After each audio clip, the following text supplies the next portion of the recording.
Assalamualaikum, nama aku Abang Boy dan welcome to channel Conspiracy TV di mana Abang Boy akan mengupas kisah-kisah true crime, kisah misteri, kisah pelik, seram yang terjadi di serata dunia. Kalau korang berminat dengan konten-konten dark macam ni, korang berada di channel yang paling sesuai untuk orang-orang aneh macam kita ni. So di akhir video, kalau korang suka dengan konten ni, Abang Boy sangat-sangatlah appreciate kalau korang boleh belanja Abang Boy satu like dan mungkin juga korang boleh consider untuk subscribe dan tekan bell notification button untuk tak terlepas video Abang Boy yang akan datang. So tanpa buang masa, let's roll the intro.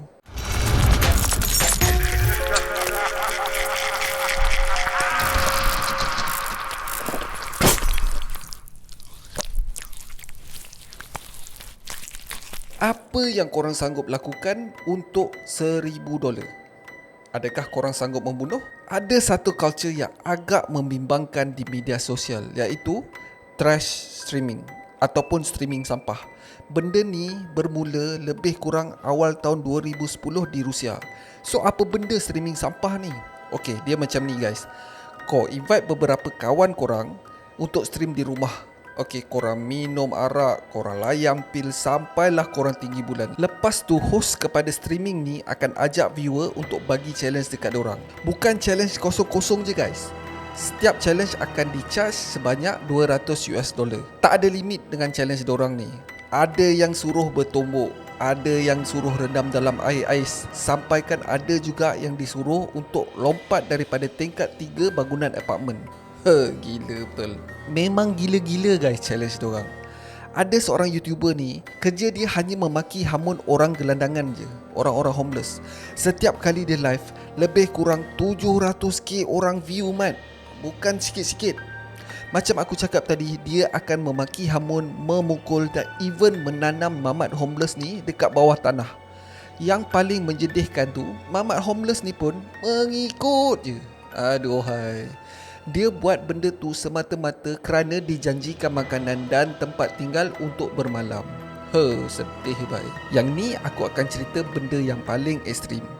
Seorang streamer yang mempunyai nama Stas Rifle dikatakan membunuh girlfriendnya yang mengandung selepas menerima cabaran daripada viewer semasa live stream di YouTube. So apa yang terjadi adalah pada Disember 2020, Stas Rifle ni membuat streaming seperti malam-malam sebelumnya bersama girlfriendnya yang bernama Valia dan seorang lagi kawan perempuan mereka di apartmen milik dia. Dorang minum, dorang lepak, layan lagu, menari bagai sampailah tiba-tiba Stas ni dapat donation sebanyak $1,000 bersama beberapa request. Request penderma itu adalah untuk memukul girlfriendnya yang pada masa tu Stas tak tahu mengandung tau, dan mengurung girlfriendnya dalam keadaan separuh bogel di luar balkoni. Ini bulan 12 tau. Cuaca di Rusia pada masa ni sangat-sangatlah sejuk, di bawah paras beku. Memang dia buat betul guys. Memang dia belasah kau-kau minah tu sampai lunyai. Semua ni berlaku di depan kamera, di hadapan live viewers. Lepas dia belasah minah tu, Stas terus bogelkan girlfriend dia di belakang kamera dan kunci girlfriend dia di luar balkoni. Dilaporkan pada waktu tu suhu adalah di antara -3 hingga -8 darjah Celsius. Menggeletar, menggigil aku. Girlfriend dia yang menggelabah mengetuk pintu kaca balkoni tu sambil menjerit-jerit untuk masuk balik ke dalam.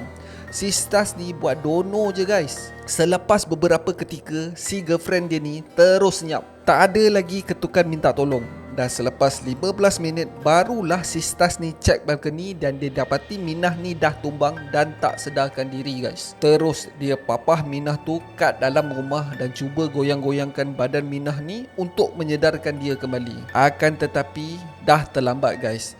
Girlfriend dia dah tak ada. Semua ni berlaku depan kamera tau. Dia tak stop lagi streaming. Dan dalam video tu nampaklah Stas menangis-nangis cuba sedarkan girlfriend dia. Time-time ni lah dia cuba cakap I love you bagai. Tak guna punya jantan. Mana-mana manusia pun bila dah jadi macam ni, dia akan tutup live streaming dia, betul tak? Akan tetapi si jantan ni tak tutup langsung guys. Sebabnya Stas ni di offer $1,500 supaya jangan stop streaming tu. So memang dia tak stop lah. Kepala otak dia lah. Paramedic pun sampai dan cuba selamatkan Valia. Akhirnya paramedic beritahu yang girlfriend dia ni dah mati. Gila lah. Aku tak tahulah siapa yang sick sebenarnya, dia ataupun viewers dia. Mula-mula paramedik Shah yang Valia ni mati akibat hipotermia. Tetapi selepas bedah siasat, didapati punca kematian adalah kerana kecederaan di bahagian kepala akibat dihantuk dengan benda tumpul guys. Stas telah ditangkap dan telah dijatuhkan atas kesalahan membunuh dan disumbatkan dalam penjara selama 6 tahun. Serius lah, patut dijatuhkan hukuman yang lagi berat lah padaku. Gila, kau dah bunuh orang kau dapat 6 tahun je bai. So ini hanya beberapa kes yang famous je guys. Ada lagi beberapa channel YouTube yang kecil masih beroperasi dan benda ni tak ada tanda-tanda untuk stop. Walaupun benda ni dah terbukti bahaya. Hanya beberapa minggu selepas kes tas rifle ni, seorang lagi streamer mati akibat meminum 1.5 liter minuman keras vodka hanya untuk donation yang tak seberapa guys. Gila. Dan ada juga satu kes di mana 3 orang streamer memecah masuk ke dalam rumah seorang ibu tunggal dan memberikan ibu tunggal itu dadah dan bergile-gile merogol di hadapan beribu-ribu penonton live stream dorang. Benda ni sebenarnya bukan baru ya guys. Dikatakan video trash streaming ni bermula seawal tahun 2010 di Twitch. Budaya streaming sampah ni makin meningkat naik di Rusia guys. Hingga ke hari ini dalam skala yang sangat-sangat membimbangkan. Tak kisahlah berapa kali akaun dorang di-ban di YouTube atau di Switch, dorang just buat akaun baru je guys. Dan followers dorang ni akan ikut dorang ke mana saja dorang pergi. Abang Boy sendiri tak tahulah siapa yang patut dipersalahkan. Viewers yang bagi donation dan request benda-benda yang bukan-bukan, ataupun content creator tu sendiri yang bangang, ataupun dua-dua bangang. Aduh. So Abang Boy ada soalan dekat korang ni. Adakah korang sanggup membunuh dengan hanya $1,000? Korang bagi jawapan korang dekat komen. So that's it for today guys. Terima kasih sebab tengok video Abang Boy sampai habis. Kalau korang suka dengan konten video Abang Boy ni, mungkin korang boleh belanja satu like. Dan mungkin juga korang boleh consider untuk subscribe dan tekan bell notification button supaya tak terlepas video Abang Boy yang akan datang. So akhir kata, be awesome, stay creepy. Assalamualaikum.